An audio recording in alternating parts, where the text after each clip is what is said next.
네, 부자가 되는 대세 정보들을 전해드리는 코너입니다. 부자가 되기 위한 각종 정보를 각 분야 전문가들에게 들어보는 시간이죠. 부자 대세입니다. 오늘 만날 분은 우리은행 투자상품전략부의 최진호 이코노미스트입니다. 어서 오십시오. 예, 안녕하십니까. 우리은행 투자상품전략부 최진호입니다. 예, 처음 뵙겠습니다. 오늘은 금리에 대한 이야기를 좀 해보도록 할 텐데요. 앞에서 천소라 교수님과도 좀 이야기를 나눴는데 정치권 쪽에서 기준금리를 선제적으로 인하할 필요가 있다. 미국보다 앞서서 인하할 필요가 있다. 이런 이야기들이 지금 좀 나오고 있잖아요. 네. 이렇게 나오는 배경을 좀 뭘로 보십니까? 정치권에서 이제 선제적으로 기준금리 인하, 한국은행의 기준금리 인하가 필요하다라는 얘기가 나오고 있는데요. 뭐 발언의 이제 형태 여러 가지를 띠고 있습니다만 그 내용들을 좀 종합을 해보게 되면 두 가지로 요약을 할 수 있을 것 같습니다. 첫 번째는 이제 한국의 근원 물가, 한국의 근원 물가가 좀 많이 낮아지고 있다라는 것이고요. 그리고 두 번째는 연준이 아직까지는 금리 인하에 대해서 약간 보수적인 스탠스를 취하고 있지만 뭐 유럽의 여러 국가들이 이제 금리 인하에 나서는 그런 국가들이 많아지고 있다. 그렇기 때문에 한국도 이제 금리 인하를 할 수 있는 그런 여력이 있는 것이 아니냐. 이제 그런 취지의 발언들이 나오고 있는 거죠. 일종의 그 디커플링에 우리도 같이 갈 수 있는 거 아니냐? 예, 맞습니다. 알겠습니다. 좀 전에 근원 물가라는 말씀을 해주셨는데 지금 우리나라의 물가가 약간 좀 안정세에 접어드는 거는 맞잖아요. 예, 맞습니다. 이 근원 물가 그리고 소비자 물가 뭐 이런 것들이 뭐가 다른 겁니까? 예, 우리가 일반적으로 이제 물가라고 하면 소비자 물가를 많이 지칭을 하는데요. 그렇죠. 소비자 물가 같은 경우에는 말씀하신 것처럼 이제 많이 하향 안정세 되는 그런 경향을 띠고 있습니다. 이게 올해 초까지만 하더라도 이제 3% 초반이었던 게 이제 최근에 2% 후반까지 내려왔죠. 그래서 내려오고 있다는 이런 방향성 자체는 굉장히 긍정적이라고 볼 수가 있는데요. 한국은행의 물가 관리 목표는 참고로 2%입니다. 그렇기 때문에 2%까지 뭐 가는 방향성은 맞습니다만 아직까지 2%에 비해서는 지금 레벨 자체가 높다라는 게 이제 약간은 불안정한 그런 요인이고요. 반면에 이제 근원 물가라는 것은요. 이 소비자 물가 지수를 우리가 측정을 할 때에는 그 소비자 물가 바스켓 안에 들어가는 여러 가지 품목들이 있습니다. 그런데 이제 그 안에서 우리가 소비자 물가라는 것은 우리 국민들이 우리 그 국가 경제에서 사람들이 얼마나 돈을 많이 써서 그것이 올라가느냐. 즉 국가의 이제 수요 압력을 측정하는 그런 지표인데요. 근원 물가라는 것은 여기서 농산품과 에너지류를 제외하고 측정하는 것을 말합니다. 그럼 왜 농산품과 에너지 이 두 개만 빼느냐? 요걸 좀 이유를 생각을 해봐야 되는데 쉽게 이제 설명을 드리자면 이제 올 초에 사과 가격이 굉장히 많이 오르지 않았습니까? 엄청 올랐죠. 사과를 많이 좋아하시는 분들이 가격이 많이 올라서 이제 슬퍼하셨었는데요. 사과 가격이 소득이 많이 는다고 해서 우리가 하루에 사과 한두 개 먹던 사람이 갑자기 3-4개씩 먹거나 그러진 않죠. 그만큼 수요에 반응하는 것보다는 과수원의 이제 재배 면적이 줄어든다든지 그런 작황 또는 이제 날씨에 관련되어 있는 이제 이런 농산품들이 크게 공급 측면에 의해서 영향을 받는 경우가 많습니다. 그리고 또 한국 같은 경우에는 원유를 많이 수입하지 않습니까? 근데 원유를 생산하는 국가는 전 세계적으로 좀 한정적으로 정해져 있죠.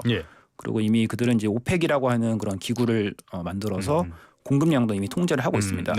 그렇기 때문에 이런 우리가 정책적으로 통제를 할 수 없는 요인들 그리고 사람들이 수요의 측면에 의해서 반응을 하지 않는 이제 그러한 농산품이라든지 에너지류를 제외를 하고 그러고 나서 물가를 측정을 하게 되면 그 국가의 수요 압력, 사람들이 돈을 얼마나 더 많이 써서 물가가 올라가느냐 이것을 측정하는데 더 효율적이지 않겠느냐라는 측면에서 만들어낸 게 바로 근원 물가다 이렇게 보시면 될 것 같습니다. 그러니까 외부 환경이나 일시적인 변수 같은 걸 빼버리고 전반적인 진짜 흐름이 어떤 것인가 이것만 보기 위한 게 이 근원 물가다. 근데 일각에서는 뭐 근원 물가가 아니라 소비자 물가를 기준으로 봐야 되는 거 아니냐 이렇게도 보거든요. 박사님께서는 어떻게 평가하십니까? 그것에 대한 이제 판단은 이제 약간 주관적일 수가 있는데요. 먼저 경제학 교과서적으로 보시게 되면은요. 원래는 이제 통화 정책이라는 것이 한 국가의 이제 총 수요를 잘 관리하는 정책입니다. 그렇기 때문에 수요 측면을 좀 더 많이 측정을 할 수 있는 근원 물가를 보는 것이 맞는데요. 우리가 한국은행 홈페이지에 딱 들어가 보시게 되면은요. 한국은행 홈페이지 가장 첫 화면에 물가 관리 목표 2%라는 글자가 딱 보이고요. 그것을 클릭을 하게 되면 소비자 물가 2%라는 것이 명시로 적혀 있습니다. 그러면 한국은행이 과연 이런 경제학 교과서를 몰라서 그러진 않았겠죠, 당연히. 그럼요. 그럴 리가 없죠. 그만큼 우리가 일반인들이 우리가 그 생활하는 데 있어서는 이런 물가 상승률을 피부로 체감할 때 품목별로 나눠서 체감을 하지 않게 되죠. 전반적인 상승률 자체를 다 체감을 하기 때문에 이 물가 상승률의 헤드라인 자체가 높다고 보게 되면은 사람들이 느끼는 피부로 느끼는 그런 체감 상승률이 훨씬 높을 수가 있고 그런 것들이 이제 민간인 즉 일반인들의 그런 기대 인플레이션을 훨씬 더 높이는 그런 요인을 작용하기 때문에 헤드라인 인플레이션도 굉장히 중요하게 보는 그런 보고 정책을 결정할 수밖에 없는 그런 입장이다라고 보시면 될 것 같습니다. 헤드라인 인플레이션이라는 건 CPI, 그러니까 소비자 물가 소비자 물가 지수를 말씀하시는 거고, 우리나라는 말씀하신 것처럼 한국은행이 이 CPI 소비자 물가 지수를 기준으로 보고 있는데 미국은 PC라고 하는 개인 소비 지출 이쪽에 조금 더 초점을 두잖아요. 예, 맞습니다. 양쪽이 좀 다른 이유가 뭔가요?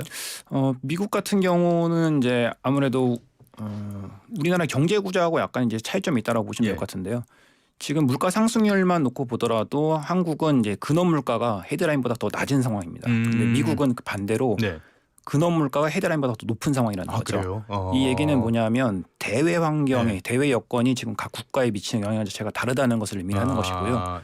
미국 같은 경우는 아무래도 서비스업 비중이 높고 내수가 지금 어느 정도 잘 활성화되어 있는 그런 국가이기 때문에 거기 뭐 소비가 뭐 70%다 뭐 이런 얘기하니까 그래서 대외 여건에 조금 상대적으로 둔감하다. 하지만 우리나라는 환율이라든지 유가 이런 대외 변수에 굉장히 민감하기 때문에 그런 것들이 차지하는 영향 때문에 지금 차이가 나고 있다라고 보시면 될 것 같습니다. 그러니까 우리나라는 대외 영향을 더 많이 받기 때문에 소비자 물가가 좀 더 중요할 수 있고 미국은 그게 아니기 때문에 PC가 더 중요할 수 있다. 맞습니다. 경제 구조 그리고 그때 이제 대외 환경에 처해 있는 그런 여건에 따라서 약간씩 바뀐다라고 보시면 될 것 같습니다. 그러니까 꼭 고정된 거 아니고 상황에 따라서 달라질 수 있다는 말씀이신 거죠? 그렇습니다.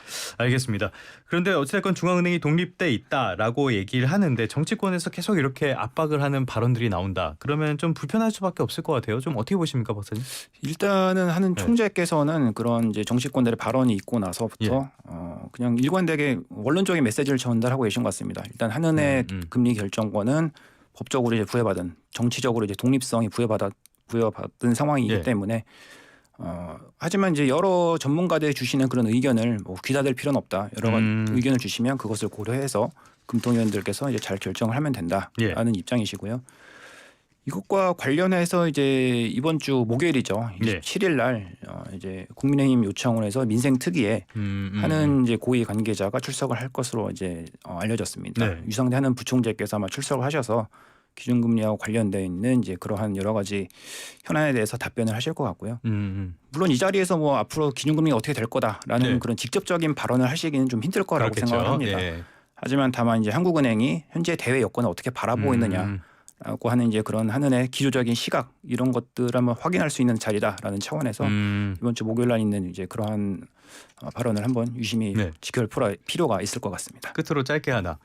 우리나라가 미국보다 먼저 금리를 낮출 가능성 박사님은 얼마나 된다고 보십니까? 저는 뭐 쉽지 않다고 보고 있습니다. 쉽지 않다. 물론 이제 요즘 최근에 이제 정치권들의 발언이 금통위원들의 생각을 얼마나 많이 바꾸느냐라는 게 이제 핵심이 될 수가 있겠는데요. 그동안 열렸던 금통위를 좀 복귀를 해보게 되면요.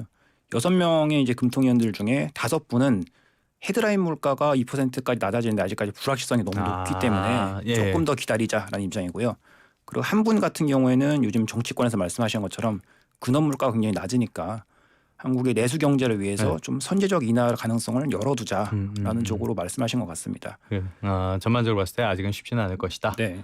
알겠습니다. 지금까지 우리은행 투자상품전략부의 최진호 이코노미스트 이분과 함께 금리에 대한 이야기, 물가에 대한 이야기 나눠봤습니다. 오늘 말씀 고맙습니다. 감사합니다.